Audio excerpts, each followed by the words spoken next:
When I finished Attack on Titan for the first time, I was kind of disappointed, especially by the ending. In fact, I was actually going to make a video titled, Eren is the biggest waste in anime history. I actually found this comment which perfectly encapsulates the way that I used to feel about Eren. I thought that the later seasons of Attack on Titan did not help Eren's character at all, and to be frank, I thought it ruined his character development. But recently, I reread Attack on Titan in about a week and a half, and I read it vigilantly. Like, I paid attention to every single detail. And now that I'm done rereading it, my opinion on Eren has taken a 180-degree turn. I actually now think that Eren is not only a phenomenal character, but one of the best anime characters I've ever experienced. But before we get into why my opinion on Eren changed, the first thing we need to do is explain why I dislike Eren in the first place. What was it about Attack on Titan and about Eren that made me so freaking frustrated and made me think that he was a waste? Now the second thing you need to do is please consider subscribing and liking the video. Or don't, I can't tell you what to do. With my first experience with Attack on Titan, I quickly came to the realization that there were a couple of fundamental elements that defined Eren's character. You can disagree with these, but this is just what I think. Number one would probably be his strong will and passionate nature. Number two would be his love for his family and friends. And number three, and arguably most importantly, is his desire for freedom, and by implication, his hatred of Titans, or more specifically, anything that limits his freedom. Now, of course, there are way more elements to Eren's character aside from these things, but I think everything else is sort of built around these three pillars. Now, why are these three things so important? Why are these fundamental pillars of Eren's character so important? Now, before we get into that, I want to ask you guys a simple question. What ruins a character?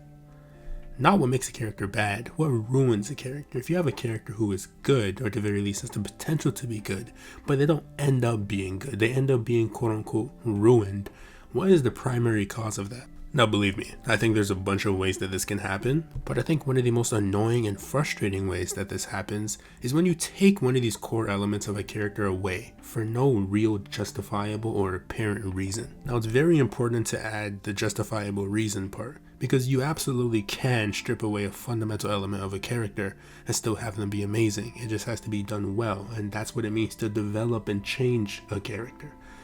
But initially, I thought that Isayama had stripped away parts of Eren's identity without any good reason. I couldn't understand why Eren had gone from the strong-willed, passionate boy that I really loved into pretty much a crybaby for a certain period of Attack on Titan.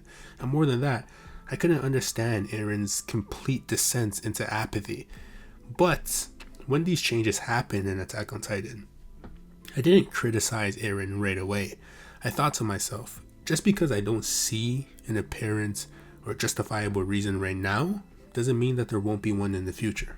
And this brings me to Attack on Titan's ending, because I was hoping the ending would answer all my questions and beautifully explain Eren's changes from season 3 onward. But when I watched the ending, I still didn't feel satisfied, and I honestly feel like a lot of people didn't, and I think this is why so many people were so frustrated with the ending. You know, people like this. I just didn't feel like the ending gave a good enough explanation for Eren's changes. Now then again, there was an explanation, I just didn't think it was a good one. I felt like Obito turning into a psychotic murderous maniac because his childhood crush died. Okay, maybe not that bad. But yeah, you're gonna kill 80% of the world's population because 50% of the world hates you, and then you're gonna top it off by saying, but yeah, I actually wanted you guys to kill me in the end to make you guys heroes. I understood this, but it just didn't resonate with me.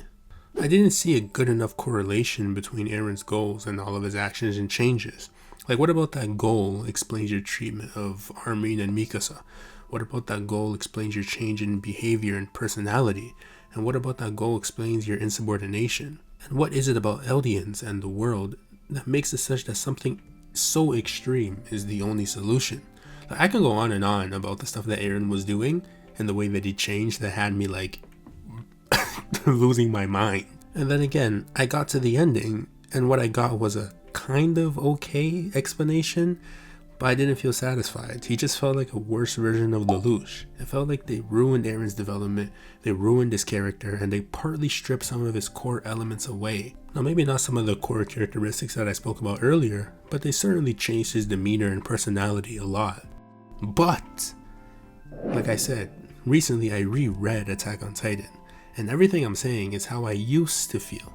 Now, Not only do I think Eren is an amazing character, I actually love the ending.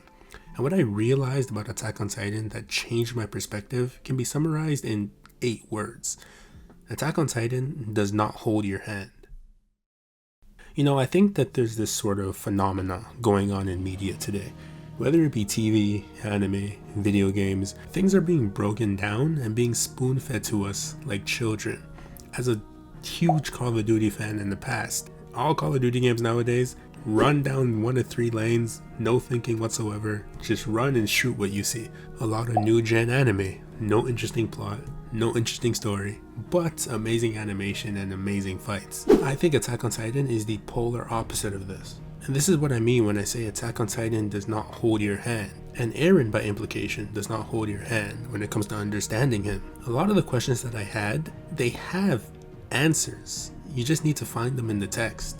You know earlier how I was talking about Eren's changes from season 3 onwards? I said I would halt my judgment simply because there's no justifiable, apparent, or compelling reason for Eren's changes now doesn't mean that there won't be one in the future.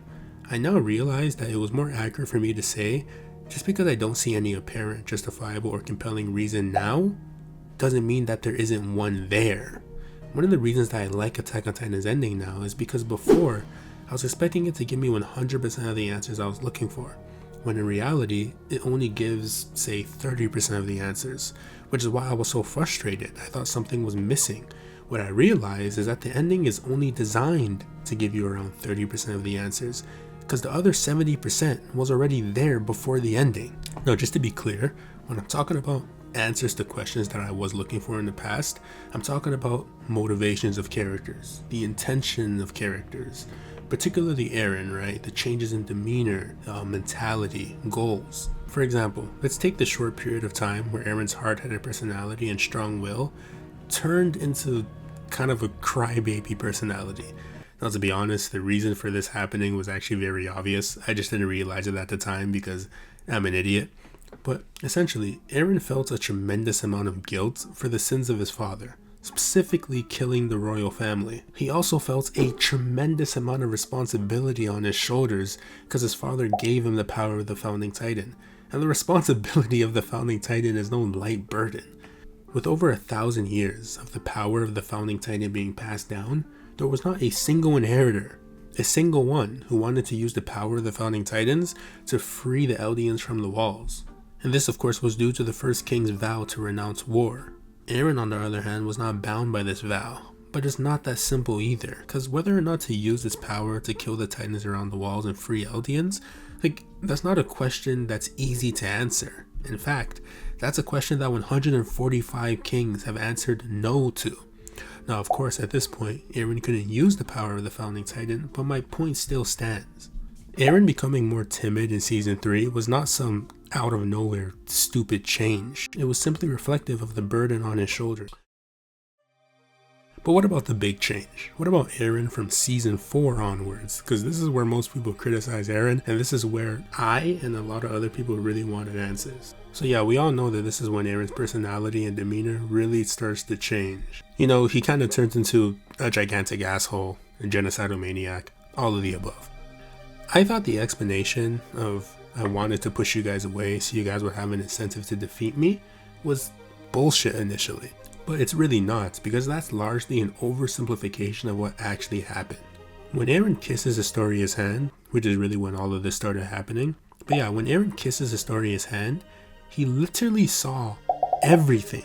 He saw himself destroying the world. He saw himself meeting Zeke. He saw Sasha dying, which is why he laughed.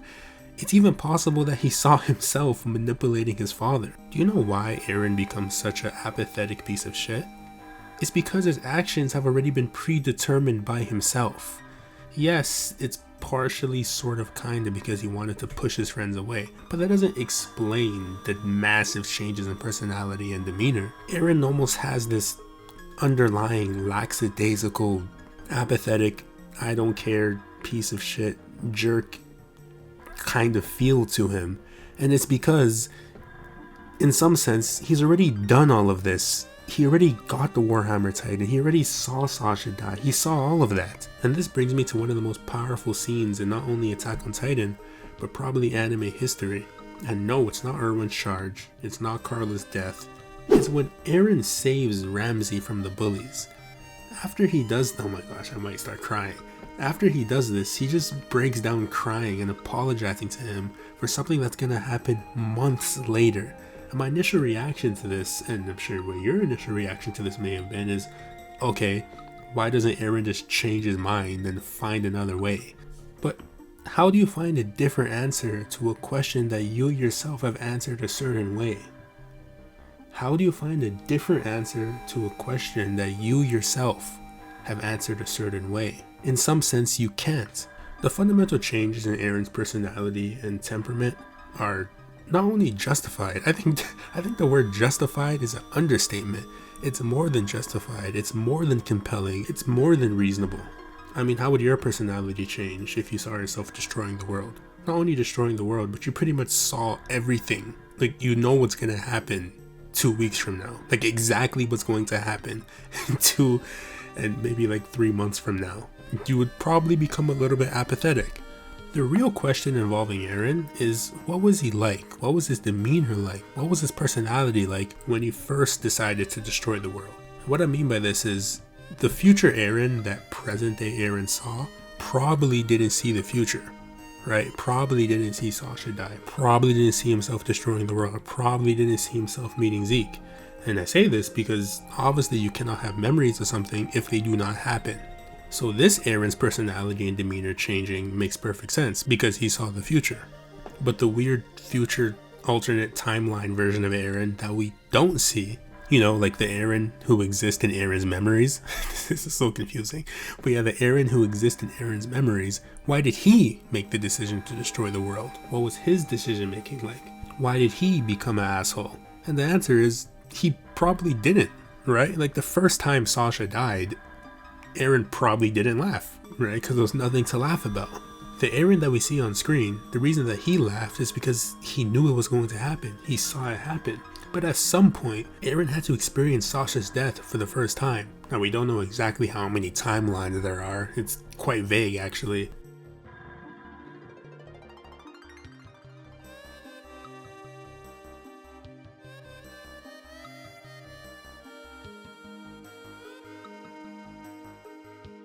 But anyway, this timeline stuff is confusing. All I'm trying to say is, the Eren that we see on screen, his apathetic and jerk mood is essentially caused by him knowing everything that's going to happen. But first Eren, or I guess we can call him first timeline Eren, all we know about him is that his motivation was to use the rumbling to save Eldia, and he needed his friends to stop him and Ymir to break free of her bondage. Now, I also theorized that when Eren got the Founding Titan for the first time, maybe he saw a world where he didn't use the rumbling, and he saw a terrible fate for Eldians, and that's what partially motivated him even more.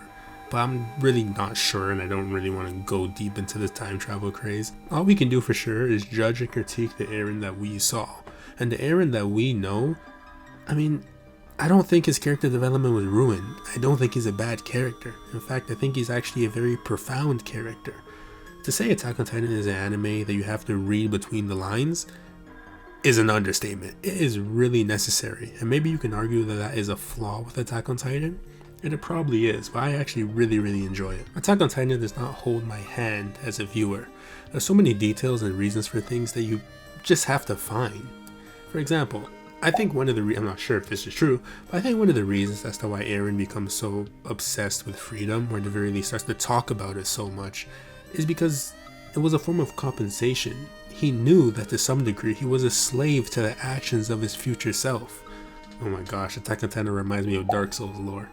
Vague, creative, complex, but still somehow very engaging. And here's another crazy one, but this is actually not a theory, this is actually 100% objectively true. Ymir was the one kind of manipulating all the events of Attack on Titan, including Eren. Now maybe the word manipulate is too strong, but she was definitely influencing Eren. In fact, when Eren first meets Ymir, he says, "You sent me, didn't you?" And it's so funny because they gloss over this even though it's pretty important. But he does say this, and if you remember, the very first episode or chapter of Attack on Titan, Eren is having a dream. Now no one knows exactly what this dream is, except for Ymir, because Ymir sent him that dream. In fact, it may or may have not even been a dream. It's more likely to say that it was a memory. And this is why the first chapter of Attack on Titan is called To You, 2,000 years from now. And the chapter that Eren meets Ymir is called From You, 2,000 years ago. Ymir was communicating with Eren through memories from more than a millennia ago. I don't think I've ever experienced any piece of fiction that is as cleverly written as Attack on Titan. This is peak writing. But yeah, that's it for me. I now officially like Eren. A+ character design. I still do think Attack on Titan is a flawed anime, and maybe you can still argue that for Eren as well. But overall, my opinion on him has changed. Consider subscribing, commenting, and liking the video. This video actually took me a while to make, holy. But yeah, even if you don't subscribe, just thank you for clicking on this video. It means a lot to me. But yeah, thanks for watching. I'll see you guys later. Bye.